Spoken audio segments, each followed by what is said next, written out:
Feliz sábado. Feche seus olhos, vamos orar ao nosso Deus. Querido Deus, amado Pai, obrigado por estarmos aqui na Tua casa, na Tua santa presença. Obrigado por nos dar o privilégio de sonhar com um outro lugar, com uma vida completamente nova, na presença do Senhor. Agora nós vamos abrir a Tua palavra e queremos pedir que abra também o nosso coração.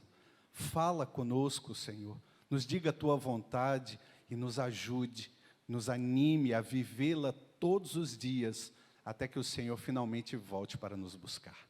Pedimos e agradecemos, no nome santo do Senhor Jesus. Amém. É bom estar aqui mais uma vez, é bom ver rostos conhecidos, matar saudade de vocês e ver pessoas novas. Isso mostra para nós, para mim de forma especial, que a igreja continua cumprindo seu papel. Continua levando o Evangelho, alcançando corações e fazendo com que... Eu tenho certeza que você pensou, sonhou, idealizou um ano diferente. Um ano completamente diferente. Nós achamos que seríamos hexas-campeões, que nós teríamos trazido, né, lá do Catar, a bendita... mais um título para nós, para que nós pudéssemos nos alegrar, trazendo isso, mudando o coração da gente, de alguma forma, em meio às muitas notícias difíceis que nós fomos vivendo. Depois tivemos uma eleição conturbada, muitos ficaram felizes, muitos ficaram infelizes, e honestamente, entre direita e esquerda, eu prefiro o alto. Eu prefiro o centro, eu prefiro o céu.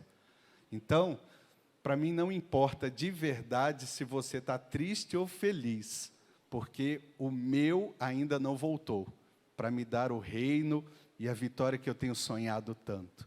Mas eu tenho esperado, eu tenho idealizado. E quando eu olho para esse novo ano, eu vejo um ano de oportunidades. Talvez você esteja vendo um ano de desafios, de dificuldades, mas não são nas adversidades que Deus se levanta, não são nas dificuldades que nós vemos a ação e o poder de Deus se tornando cada vez mais forte e real? Pois é, acredito que o ano de 2023 será um ano de muitas oportunidades, em que eu e você teremos o privilégio de falar de Jesus Cristo, de apresentá-lo a todas as pessoas, de falar do seu nome. E olha, quando vamos à Bíblia, percebemos que o sonho de Deus para nós é que preguemos, que falemos para as pessoas que estão ao nosso redor sobre Ele e sobre a sua volta. Eu queria te lembrar 2 versos em especial. Você pode abrir a Bíblia comigo, por favor? O primeiro texto está em Mateus, no capítulo 24, lá no verso 14. Um verso conhecido de todos nós, não é verdade? Mateus 24, lá no verso 14, fala sobre pregação e sobre fim. E esse é um verso que não pode mais sair da nossa mente. Você encontrou? Ele diz assim: e será pregado este evangelho do reino por todo o mundo, para testemunho a todas as nações, e então virá o fim. É o nosso sonho se tornando uma realidade, mas para que isso aconteça, nós precisamos pregar, precisamos falar, e é incrível que o texto, ele traz uma ideia de que o evangelho, ele é atual, ele é real, ele é do momento. Ele não diz aquele evangelho, aquele que foi pregado durante toda a história. Ele diz este. É o que você está vivendo, é o que eu estou vivendo. Ou melhor, é o que nós deveríamos estar vivendo. Não é isso? Mas quando eu presto um pouco mais atenção ao que Mateus está falando, lá no capítulo 28, pode abrir comigo? No capítulo 28, nos versos 19 e 20, ele também fala sobre pregar. Ele diz assim, olha, ide, portanto, fazei discípulos de todas as nações, batizando-os em nome do Pai, do Filho e do Espírito Santo, ensinando-os a guardar todas as coisas que vos tenho ordenado. E eis que estou convosco todos os dias até a consumação do século. E aqui, num outro texto especial, agora Jesus olha para mim e para você e diz, no primeiro verso, eu disse que o Evangelho precisava ser pregado, e que ele é atual, não é antigo, não foi aquele, é o que você tem vivido, ele precisa ser pregado. Mas eu preciso te lembrar, como foi dito no texto agora, que quem vai pregar é você. É você que eu estou convocando, é a você que eu estou dando a ordem de ir por todos os lugares, ensinando as pessoas a guardar o que eu vos tenho ordenado. E essa parte do texto, ela é importantíssima, porque não é ensinar o que Deus tem dito, o que Ele tem falado ou a sua vontade, mas é o que Ele tem ordenado a cada um de nós. Isso quer dizer, é o que eu tenho vivido ou o que eu preciso viver para que o Evangelho seja presente, seja atual. Porque é muito fácil falar de uma coisa que não se aplica a nós. Seria aquela frase assim, faça o que eu falo, mas não faça o que eu faço. E sabe, quando nós falamos de Jesus, quando nós falamos da Bíblia, quando nós falamos do Evangelho, isso não pode ser aplicado. Ou você vivencia para poder falar, ou o que você vai falar é uma tremenda mentira, não se aplica, não é real, e as pessoas não vão comprar a ideia. A gente está vivendo uma época do tal do marketing digital. E quando a gente olha para as pessoas na internet, elas estão vendendo alguma coisa o tempo todo, não é verdade? Elas estão vendendo um produto ou a sua própria imagem, e a gente compra, a gente segue. Você segue alguém, seja um grupo musical, sigam o Ministério Aliança, viu? Vocês viram que foi lindo demais de ouvir, e ainda tem mais uma guardada para a gente. Sigam. Comprem uma ideia. E quando a gente pensa nisso, eu sei que você lá, no seu Instagram, no seu Facebook, tem alguns que você segue, que você olha todos os dias, que você presta atenção no que estão fazendo, no que estão falando. E sabe uma coisa estranha? A nossa vida acaba sendo pautada neles. A gente vai mudando, porque essas pessoas vão dando um tom para a nossa vida. Elas vão dando tendências. E a gente, sei lá, a roupa, o jeito de falar, a nossa forma de agir, até o jeito de andar, acaba sendo copiado. As pessoas precisam olhar para nós e, de alguma forma, encontrar Jesus. Mas não é no que a gente fala, é no que a gente faz. Ou melhor, é no que a gente faz e como a gente faz. Francisco de Assis, São Francisco, como é conhecido, ele nos deu uma frase interessante. Ele disse assim, pregue a todo tempo, e se for preciso, use as palavras. Ele não estava dizendo que a gente não deve pregar com o microfone na mão, falando para as pessoas. O que ele estava tentando dizer para mim e para você, é que quando a gente for falar, que seja algo que as pessoas possam olhar e dizer, é real, é verdade, eu estou vendo, eu consigo enxergar, e pode ser aplicado a mim também. E se ele consegue, eu também consigo. Se ele pode, eu também posso. Se mudou a vida dele, vai mudar a minha de algum jeito. Eu quero experimentar. Já pensou? Se as pessoas nos seguissem como nós seguimos a Cristo? Eu não sei se eu falo isso com alegria ou com preocupação. Porque pode ser que, dependendo da forma que eu ou você estamos vivendo, se as pessoas nos seguissem, elas não estariam seguindo a Cristo. Paulo, quando fala disso, ele olha para mim e para você e diz: sejam meus imitadores como eu sou de Cristo. Você teria coragem de falar algo assim, em público, para todo mundo ouvir? Olhando, dando você a sua cara a tapa e dizendo para as pessoas: podem me seguir sem medo, porque eu sigo a Cristo. E o que Ele quer que eu faça, eu faço. Então, ao me seguir, você vai estar fazendo a vontade de Jesus. É duro quando a gente para pensar que, ao aplicar a nós, não pode ser mais aplicado aos outros. Porque nós não temos vivenciado como deveríamos ou poderíamos a vontade do Senhor.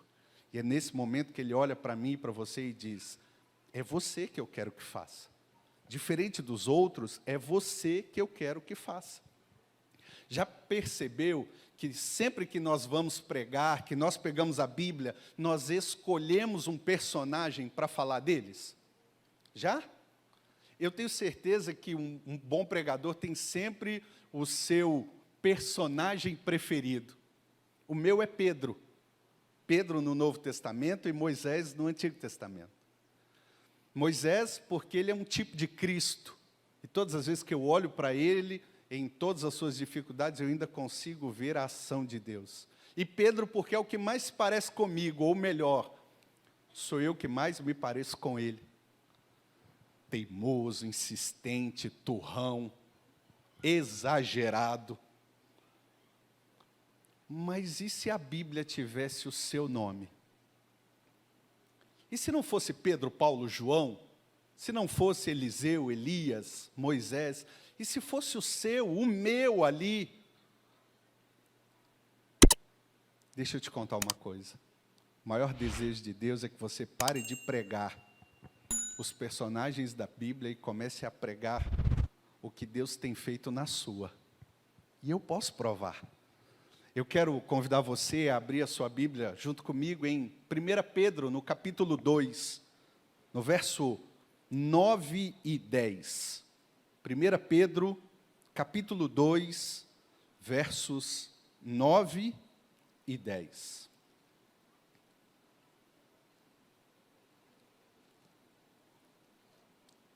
Esse texto é muito especial. E eu queria que você prestasse bastante atenção na leitura dele.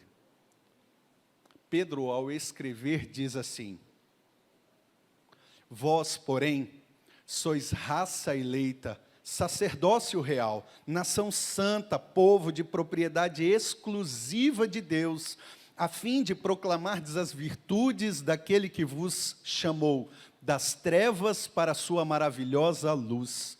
Vós, sim, que antes não erais povo, mas agora sois povo de Deus, que não tinhais alcançado misericórdia, mas agora alcançastes misericórdia.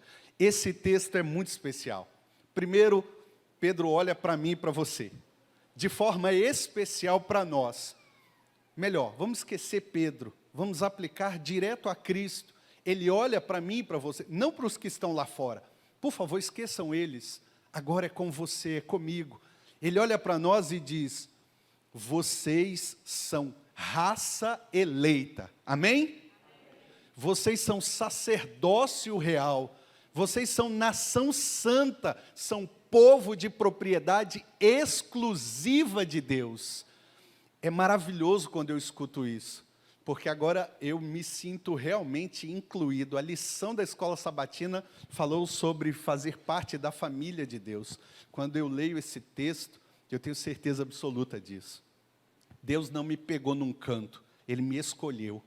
Ele me colocou para ser parte de uma nação que é dele, de uma raça que Ele criou, e nessa raça não tem só brancos ou negros, ou asiáticos, ou homens ou mulheres, porque é Ele quem escolhe, não eu ou você. Ele diz que nós somos povo dele, mas ele usa uma expressão que é muito forte. Ele usa a expressão exclusivo. É como se ele dissesse: é meu e de mais ninguém. Então, não venha o diabo ou os seus demônios tentar dizer que você pertence a eles, porque Deus disse que você é exclusivamente dele. E é maravilhoso quando a gente entende isso. Só que não adianta pertencer a Deus e não ter propósito. Não adianta pertencer a Deus, mas não fazer sentido, sabe? É como essa jarra e esse copo com água. Eles estão aqui para cumprir um propósito, mesmo que não sejam usados. Você já viu uma cristaleira? Já? Em algumas casas elas ainda existem. E umas mais lindas que as outras, sabe? Com espelhos para dar destaque ao que tem lá dentro. E dentro da cristaleira a gente costuma guardar cristais. Uma expressão bonita para copo e garrafa. Não é verdade? Taças, copos, garrafas. Tem gente que guarda a taça do casamento. Tem gente que guarda dos avós, dos bisavós, está tudo lá dentro, bonitinho, sabe fazendo o quê? Juntando poeira. Só isso, porque não tem serventia para mais nada. No dia que chega a visita e todo mundo precisa de copo, a gente compra descartável. Porque você não quer usar o que está na cristaleira. Não, é muito importante, é muito raro, é muito especial. Para quê? Porque o propósito do copo é servir quem está com sede. O propósito da taça é dar de beber àquele que vai segurá-la. Se não cumprir essa função, está no lugar errado. Não tem serventia alguma. Você pode colocar no lugar mais bonito, no mais alto, com o maior destaque, e ainda assim não serve para nada. Então ele olha para mim e para você nesse texto e diz: você é propriedade exclusiva de Deus para cumprir um propósito.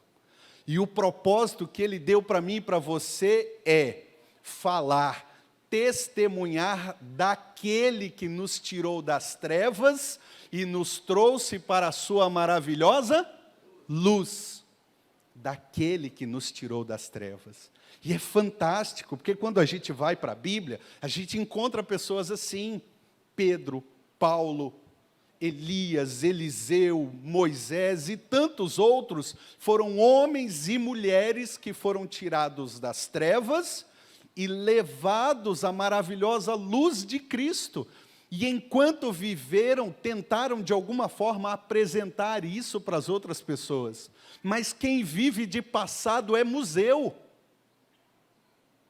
E as pessoas de hoje em dia, presas aos influenciadores e à modernidade, não querem mais ouvir do passado. Elas querem saber o que Deus tem feito na vida das pessoas que vivem hoje. De quem Ele ainda está tirando das trevas e levando para a sua maravilhosa luz. E é incrível, sabe, queridos? Porque nós conseguimos encontrar pessoas assim, nós temos histórias de pessoas assim. É incrível quando você vai procurando e acha a biografia da Madre Teresa de Calcutá, por exemplo. Quem já leu, sabe que a história daquela mulher é incrível. Alguém que aceitou o desafio de viver a vontade de Deus todos os dias da sua vida. Mas ela não é única. Se nós viermos para o nosso povo, nós temos alguns. E a forma com que eles aplicam o que Deus fez na vida deles emociona a cada um de nós. Tem um de forma especial que eu não consigo esquecer, porque todas as vezes que eu lembro dele, a palavra queridos vem na minha cabeça. Você já deve ter lembrado quem é também, não é? O pastor Alejandro Bulhon. Sabe? O pastor Alejandro Bulhon tem muitas e muitas histórias para contar. Mas tem uma especial de um momento muito difícil da vida dele, que ele fez questão de transcrever. Ele colocou num livro, e esse livro já foi lido por muitos de nós. E sabe como é que é o título do livro? Conhecer Jesus é fantástico. É fantástico quando a gente pega histórias de pessoas comuns, próximas, reais, que nós conhecemos, vivemos ao lado delas e vemos Deus agindo poderosamente em sua vida, a ponto de dizer para mim e para você, de que Ele pode mudar a nossa também. de que Ele pode transformar a nossa vida. Lucas escreveu 2 livros na minha e na sua Bíblia. O primeiro livro é o Evangelho de Lucas, o segundo é o livro Atos dos Apóstolos.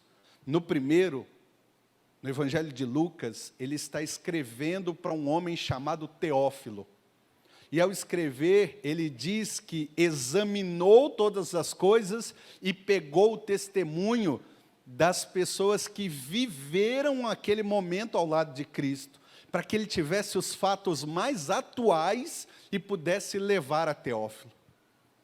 Teófilo, quando leu o livro de Lucas, que era uma carta a princípio, ele leu a preocupação de alguém que transcreveu testemunhos que estavam sendo vivenciados ali na época dele. Algo que era real, de como Deus tirou muitas pessoas das trevas e os trouxe para a sua maravilhosa luz. Agora olha para a sua vida, pensa nela.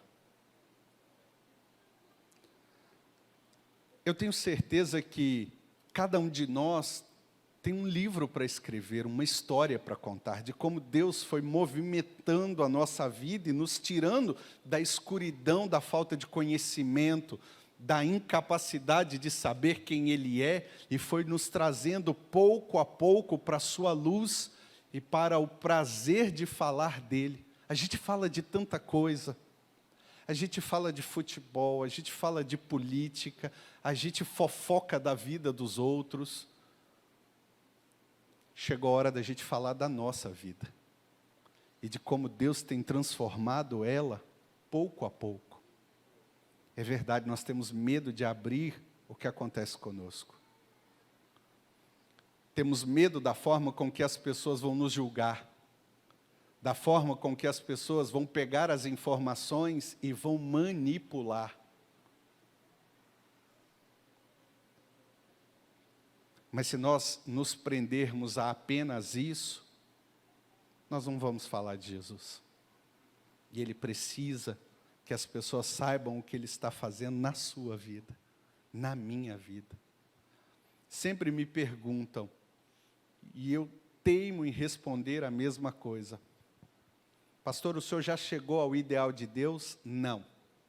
Não. Estou muito longe daquilo que Deus quer e espera de mim. Mas eu já não sou mais quem eu era antes. E dia a dia, passo a passo, eu tenho tentado me aproximar daquilo que Ele espera de mim e que Ele deseja de mim. E eu caio, e eu tropeço. E são tombos terríveis, alguns que eu acredito não ter a capacidade de me levantar. Mas Ele estende a mão, me levanta e me faz caminhar ao seu lado mais uma vez. O desejo de Deus é que eu e você comecemos a pregar o que Deus tem feito em nossa vida. Deus tem feito alguma coisa em sua vida? Deus tem transformado você de alguma forma? Quem você era antes de conhecê-lo e quem você é agora, ao viver este momento, são pessoas diferentes? Você tem criado ideais para viver ao lado de Deus? Então por que você não conta isso? Então por que você não espalha isso para as pessoas? Por que você não vai ao WhatsApp, ao Instagram, ao Facebook, ou mesmo numa conversa de roda, em meio aos amigos, para contar para eles, olha, Deus tem feito milagres na minha vida e eu posso provar. E quem eu sou hoje é completamente diferente de quem eu era antes. E isso tem motivado o meu sonho de viver eternidade ao lado de Jesus.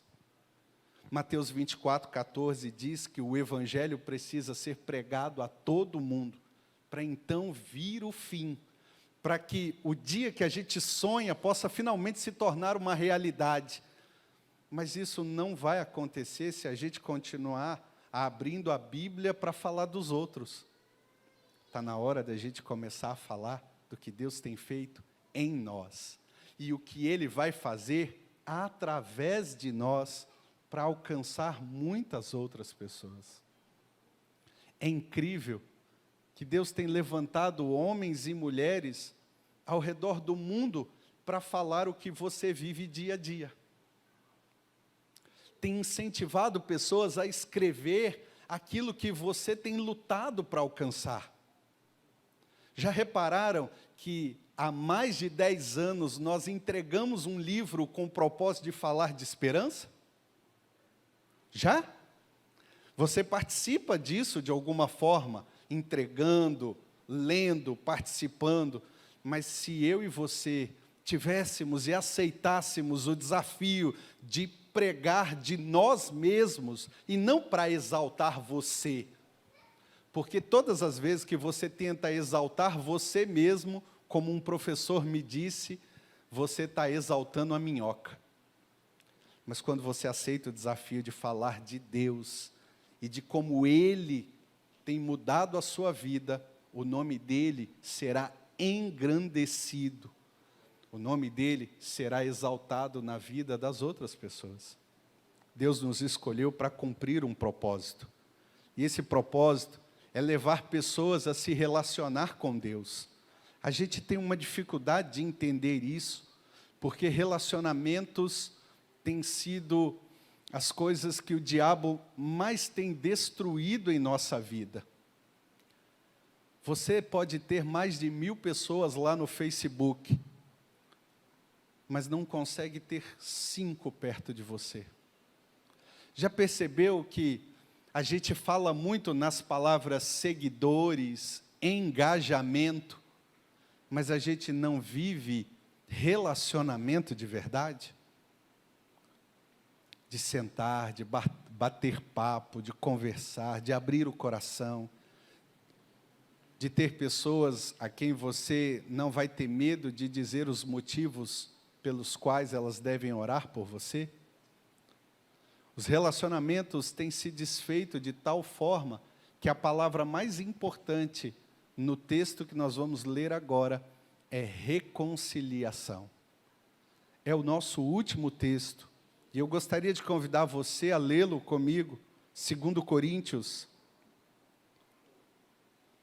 capítulo 5.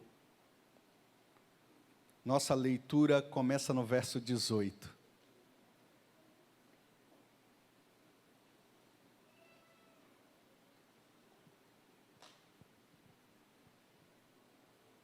O texto diz assim: ora, tudo provém de Deus, que nos reconciliou consigo mesmo por meio de Cristo e nos deu também o ministério da reconciliação.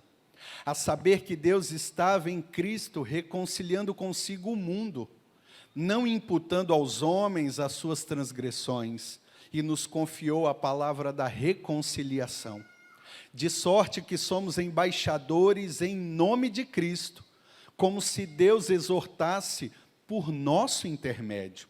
Em nome de Cristo, pois, rogamos que vos reconcilieis com Deus. Aquele que não conheceu pecado, Ele o fez pecado por nós, para que nele fôssemos feitos justiça de Deus. E nós, na qualidade de cooperadores com Ele, também vos exortamos que não recebais em vão a graça de Deus, porque Ele diz: eu te ouvi no tempo da oportunidade e te sorri no dia da salvação.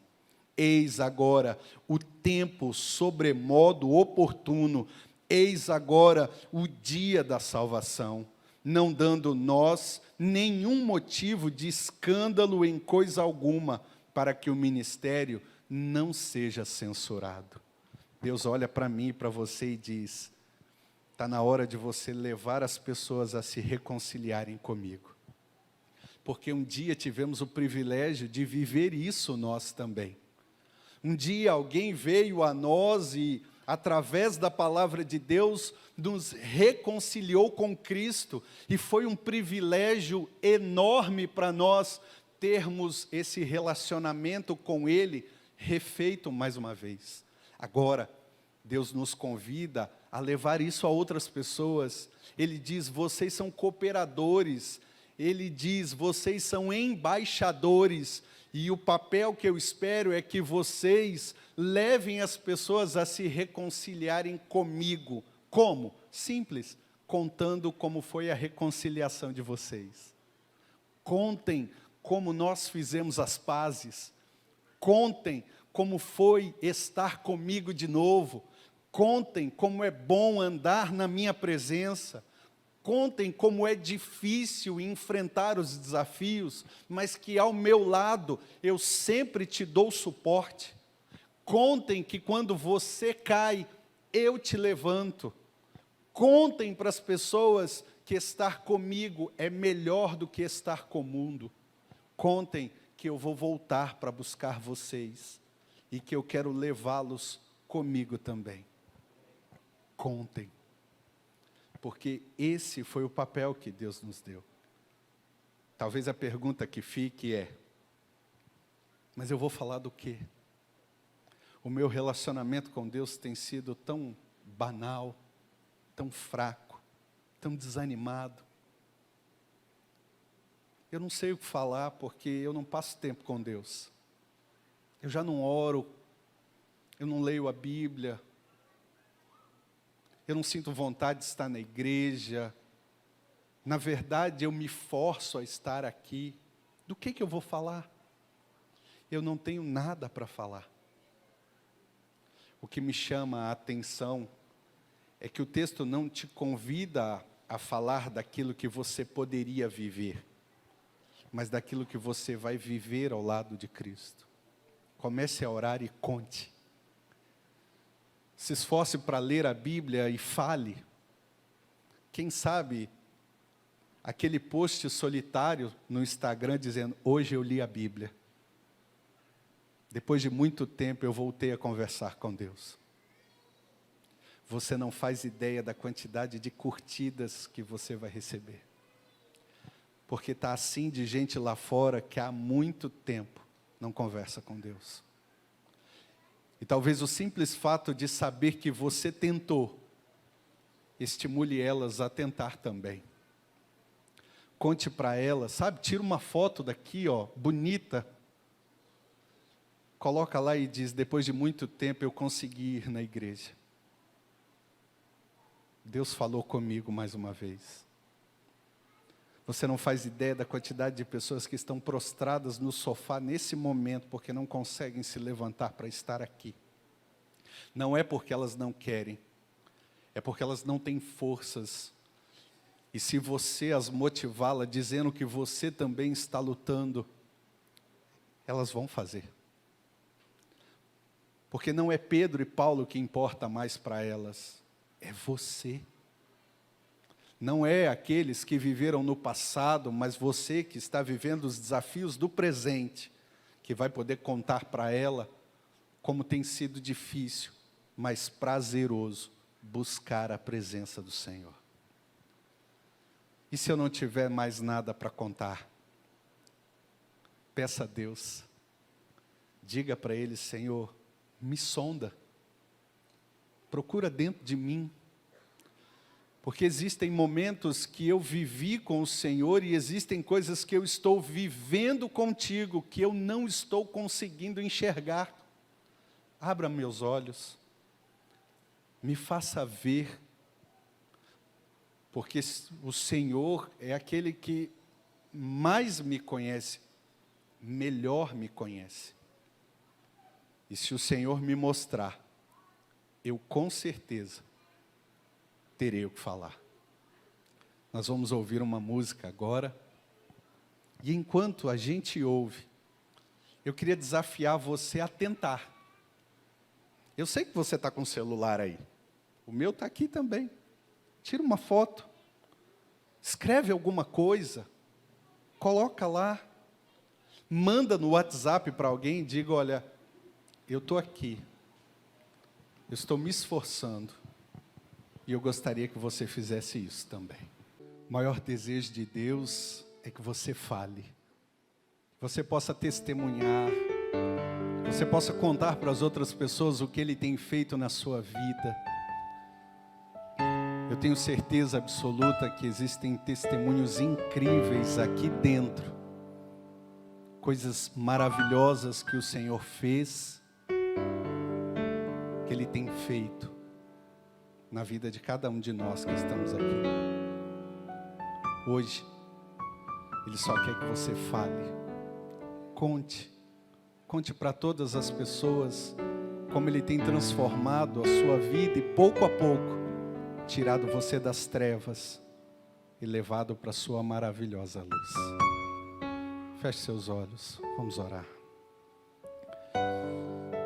Querido Deus, louvamos o Teu nome pelo privilégio de estarmos aqui, porque não somos só ouvintes, somos testemunhas do Teu amor e do Teu cuidado para com cada um de nós.